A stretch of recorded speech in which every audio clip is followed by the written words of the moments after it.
Scizor, Primarina, Incineroar, Decidueye, Glaceon, Mega Diancie, Tauros, and the Garbodor.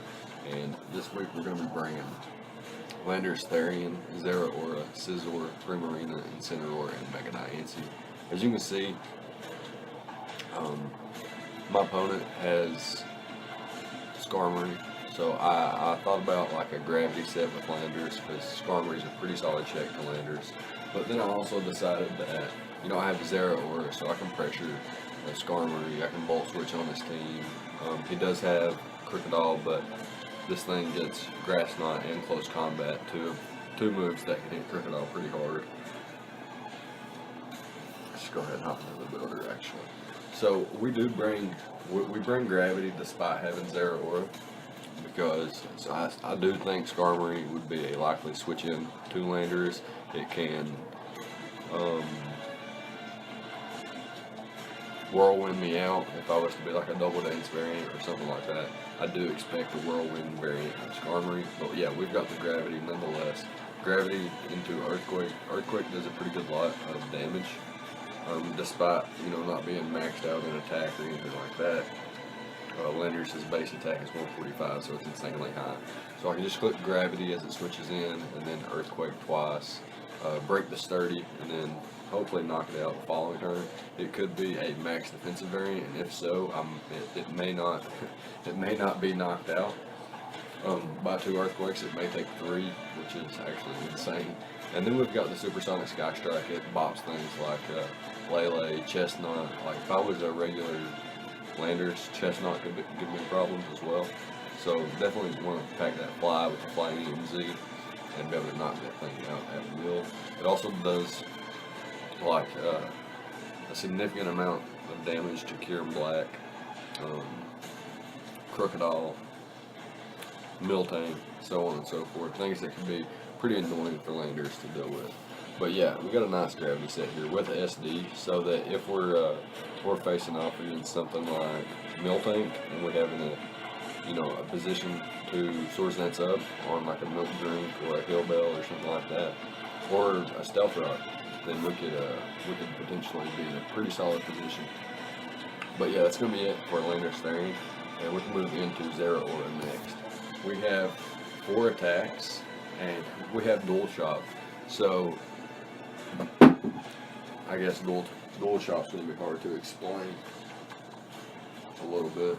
But Plasma Fist, Close Combat, Aerial Ace, and Dual Shock. Now I decided to bring Dual Shock because it gives me a way to hit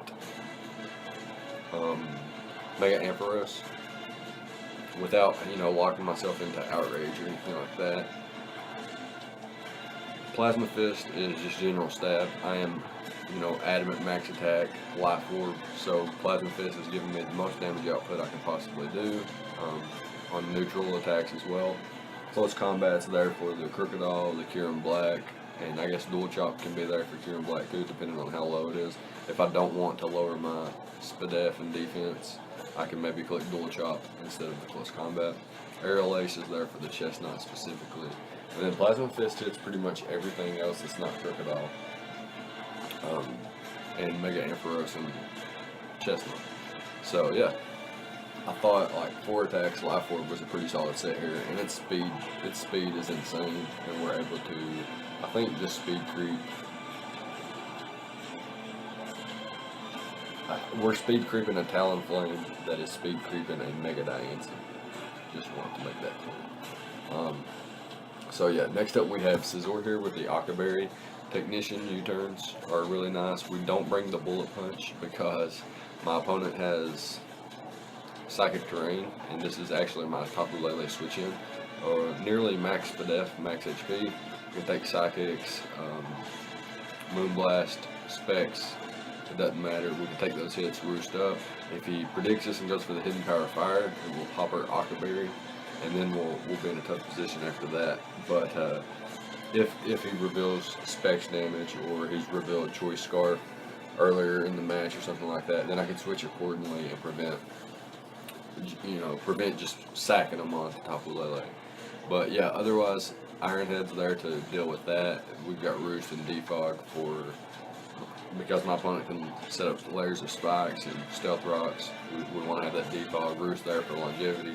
U-turn for momentum. Obviously, my opponent may want to switch into Chestnut or Skarmory, and we can go into Landers or Zeraora or Mega Diancie, depending on what he's using, so on and so forth. But yeah, that's the general idea there. Next up, we have Primarina, which is a decent check. I don't want to say check because it doesn't really check it, but yeah, it can force Kieran Black to press Fusion Bolt, in which I can switch into my Zeraora, get that Voltage Orb back. Chestnut can't take a Moonblast. I think he has Tentacruel, in which I have Psychic for. Let me just double check on that. He has, oh no, it's not Tentacruel, it's Quillfish. So he has the Quillfish, and we definitely don't want to allow that thing to just randomly come in at all times. So we've got the Psychic and Expert Belt Modest 252 max 8 or max special attack. Psychics do quite a bit to the Quillfish. It is faster than us though, so we do have to watch out for that. However, our H&P investment should allow us to live a non-invested Poison Jab. And then Aqua Jet is there. It say that we knock Crook down to its Sash or Talonflame, or something's really weakened, and we can pick it off with Aqua Jet. We can just show off the tech there and go from that point on. So next up we've got Incineroar, which is a Shukaberry variant with Intimidate. We've got the Will-O-Wisp, U-Turn, Fire Punch, and Darkest Lariat. See, so I shouldn't have the Darkest Lariat move. I should have Knockoff. Upon further investigation into Incineroar's moveset, I learned that it does have Knockoff, so that's going to be a thing from week 2 and onward. Definitely bringing Knockoff over any other items. I think, unless like I was like a Choice Band set or like a Scarf set or something to where I'm trying to get more damage output. But basically, this thing was an offensive support mon. It just supports my offense. But yeah, like Knockoff would be so much better in this matchup to get rid of Skarmory's leftovers or Chestnut's leftovers, Crocodile's Scarf, or anything like that. Got the Shukaberry there so that we can take one hit from Crocodile, burn it with Will-O-Wisp, U-turn out, so on and so forth. Got really nice EVs here. I forget exactly what her speed is for. Maybe it'll come back to me during the battle. But yeah, definitely got the U-turn there for momentum. This team's basically about momentum. U-turn from this thing and Scizor can pivot me into maybe Primarina, Landers, Zeraora, or our last Pokemon, which is going to be Mega Diancie. We've got a modest Mega Diancie this week with enough speed to outpace Kieran Black and Tapu Lele. Didn't want to run Timid. Didn't really have a reason to, outside of there is no reason, to be honest. So what it would do is force Talonflame into running a Jolly Nature. That's just about it. And even Jolly gets outsped by Zeraora, so he may not even run a Jolly Talonflame. He may run an Adamant one, noting that I probably won't be max speed Mega Diancie anyway, and he could potentially speed creep me, but my Zeraora is still setting at a speed to where if he is outspeeding Tim and Mega Diancie, I do outspeed with Zeraora is really fast. And yeah, it's gonna be the team, and we'll be right back. Right back with the replay.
Here we are with the replay. My opponent chooses to bring the Tapu Lele, Skarmory, Kieran Black, Talonflame, Crocodile, and the Chestnut. So quite a bit of bulk and a good balance of the offense as well. It could be Stealth Rock Skarmory or Stealth Rock Crocodile. That's his only two Stealth Rock hitting options in this matchup. He's got Spike support on Chestnut potentially, Tapu Lele. But see, when I saw this team, what I immediately thought was Tapu Lele was definitely going to be a Specs or Scarf variant. Scarf makes a lot of sense, but it could definitely be Specs with Hazard Stack support. Could give him some 2-hit KOs that he needs on some more defensive Pokemon. Like if he's got Stealth Rocks and Spikes up, then he could potentially 2-hit KO Scizor with, if he's got 3 layers of Spikes up, his Stealth Rocks up, and his Choice Specs Modest Lele with the Psychic Terrain, he could potentially 2-hit KO Scizor upon switching, which would be really scary, and he can negate Bullet Punch, so that I would have to always revenge kill it. But it could also be a Choice Scarf variant too, like a modest Choice Scarf variant, to where that, you know, he could wear Scizor down with the rest of his team, and then use Choice Scarf, Psychics, and Moonblast to kind of go through my team. Excuse me. Also, if he is like a Choice Lock Tapu Lele, and I can scout the damage from that, I could potentially be able to pivot around his Psychic moves with Incineroar and Scizor later on in the match. And I survived one Moonblast unless he Specs with Incineroar anyway.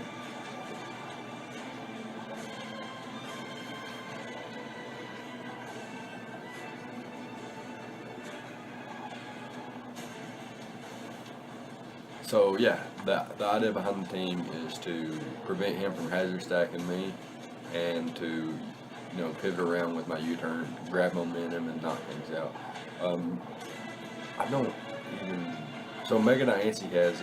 I don't think I talked about this in the team prep. I think I got thrown off track there at the end. But we have a Moonblast substitute mono Moonblast set with Stealth Rock and Endeavor. So we can set up Stealth Rocks guaranteed, as well as click and sub until we're down to like 1 HP or so, and then Endeavor into Moonblast knocks out every Pokemon on his squad. So yeah, that being said, we're going to see what he wants to lead here with, and we're going to lead off with our Primarina. It's our best lead in my opinion, because it leads off versus Skarmory and clicks Scald, it leads off versus Chestnut and clicks Moonblast, it leads off versus Crocodile and clicks Moonblast or Scald, and then Kieran Black, it forces Kieran Black to click an electric type move, since I do resist the ice type and immune to the dragon type. So yeah, it was a tough lead for my opponent, but I felt Primarina was an easy lead up for me. And I can just click Moonblast here, hard switches into a Skarmory, and I do 25% with a special attack drop, which is basically it didn't happen. But yeah, I'm just going to click Scald here and see what kind of damage I can do, as it just goes for the Whirlwind. So that's fine by me. We do get Whirlwinded out into probably our best option, which is going to be Thunderfuck here, our Zeraora. And our opponent has a couple different switches he can make here. He could switch into Kieran Black on my Plasma Fist, and if he's like a Scarf variant, he could catch me off guard and go for the Dragon Claw or something like that. However, he could just hard switch back into Crocodile, which is an immunity to electric. Or he could go into Chestnut, which resists basically all my attacks, because he doesn't know my set yet. So I'm just going to fire off the close combat, predicting him to go into his Crocodile, but he actually goes into his Chestnut. But we get some decent damage off here, and we're just going to click the Aerial Ace on the following turn. And it does 65%, almost picks up the knockout, and he's able to go for the Leaf Seed here. And what I'm going to do on this play is hard switch out to Primarina, expecting a Protect or Spiky Shield. I didn't expect Protect, I did expect Spiky Shield, but he does go for the Protect there. Not a huge deal. We can just click that Moonblast again and pick up a kill, and he gives us Chestnut, so that's really nice. And now he brings in the Tapu Lele, and I'm going to hard switch into Scizor, and he goes for the Specs Moonblast. He does almost 40%, so that guarantees that he is Specs, and I can just Moonlight up. I can just Roost up right here and U-turn out on whatever he wants to bring in, unless he brings in Talonflame, in which I would hard switch out into my Incineroar or Diancie. But yeah, he brings in the Crocodile, so I'm just going to U-turn out, see what this thing wants to do. He goes for the knockoff, gets rid of my Octoberry. I maybe should have hard switched out there and kept my Octoberry, but yeah. I'm going to go into Mega Diancie, and if he is Choice Scarf, he's locked into knockoff, and if not, then I outspeed him anyway and able to knock him out. So what I'm going to do is just go for Stealth Rock, predicting him to switch out, and he does just that, goes hard out into his Skarmory. If I had Moonblasted,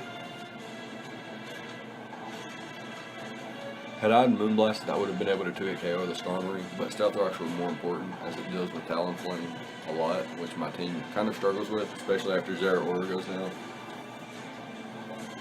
But here we're going to have a long, I'm just going to let it play out for a few turns, because basically what I'm going to be doing here is attempting to get up Stealth Rock and trying to sub-endeavor my opponent's Skarmory down to zip.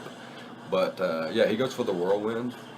Now I thought this was next level, a next level play that he went for Whirlwind, predicting the defog to predicting the Magic Bounce to Whirlwind him out into a favorable position, but it pulls him out into Crook, which is kind of favorable. He could click Earthquake here and get rid of my sub, and then revenge kill me with like Choice Scarf Kyurem or a Talonflame with like Steel Wing or something.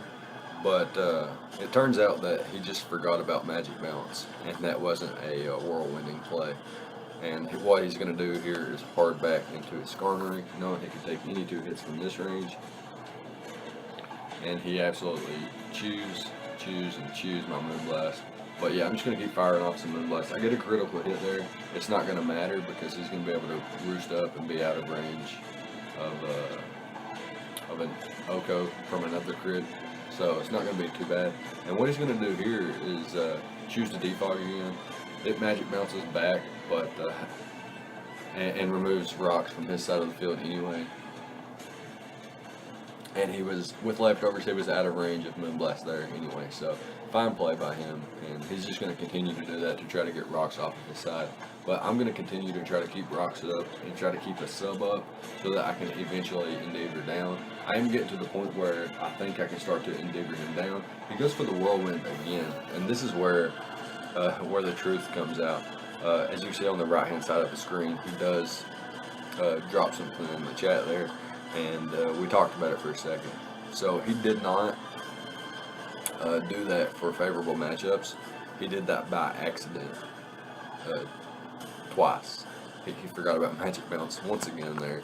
It's not really going to matter. But yeah, I can just keep clicking Moonblast here. If I would have got a crit there, that would have knocked him out. But thankfully I didn't, and he's able to roost up. And I'm just going to reveal Endeavor now, because after an Endeavor and Leftovers recovery, I'm able to knock him out with the Moonblast the following turn. So that's the plan here. I can click Moonblast here and knock him out guaranteed. But I'm going to click Sub one more time. She actually roosted up. What I wanted there was for him to defog or something, so that I would have a sub up and be able to get rid of Skarmory. But that's not going to happen. I just have to get rid of the Skarmory now. And finally, we're past this stage. And there's a couple different things that could happen here. He could click Choice Scarf knock off my item, or he could click Pursuit and Pursuit trap me, knowing that I'm going to switch. However, he doesn't know how valuable Mega Diancie is to me. I have shown Mono Moonblast, meaning I can't really touch the Talonflame, so he may think I'm just going to sack this thing off here, and he might just click the knockoff. I'm going to hard switch out into Landorus Therian, which has a Z Crystal, meaning I can't be knocked off. But he goes for the Crunch there and does a nice 25% after the Intimidate, and he goes for it again. But I'm just going to click the Earthquake and knock him out there. And now he brings in his Tapu Lele. And I don't need Landers at this point, so I'm just going to fire off my Z move, expecting him to knock me out. But it seems that he was modest with little to no speed investment, or he might have been timid with no speed investment.